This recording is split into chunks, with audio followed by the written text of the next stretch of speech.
Sumabak na sa workshop ang cast ng upcoming GMA Afternoon Prime series na Magandang Dilag.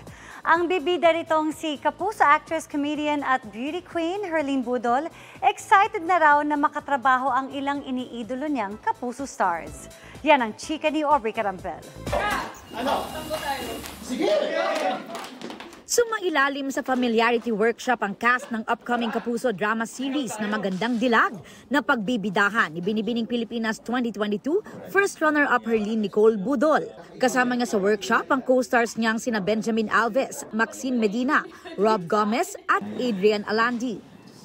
Ilang bigatin at veteran stars pa gaya ni na Christopher De Leon, Sandy Andolong at Chanda Romero ang makakasama niya sa show.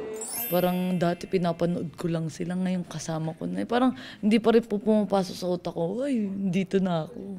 Nakikita ko sila, kasama ko, nakakausap ko na ganyan. Parang mamayang gusto ko magpa-picture. Malapit daw sa puso ni Herlene ang gagampanan niyang karakter na si Gigi, na ang kwento iikot sa mundo ng fashion.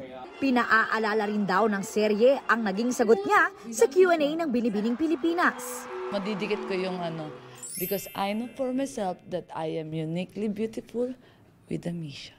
Kaya feeling ko marami yung makaka-relate na mga tao. Mas mag-enjoy ka pa kapag nasampal na kita, pag sa bunutan na kita. Sinabi ko kay Derek gaganti ako.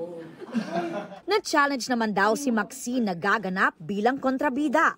Bukod sa kaibigan niya raw si Herlene, mas intense na kontrabida role ito kumpara sa first yaya character niyang si Lorraine. Alam mo, doon ako nahihirapan eh. I know her story, I know her background, I know her very well.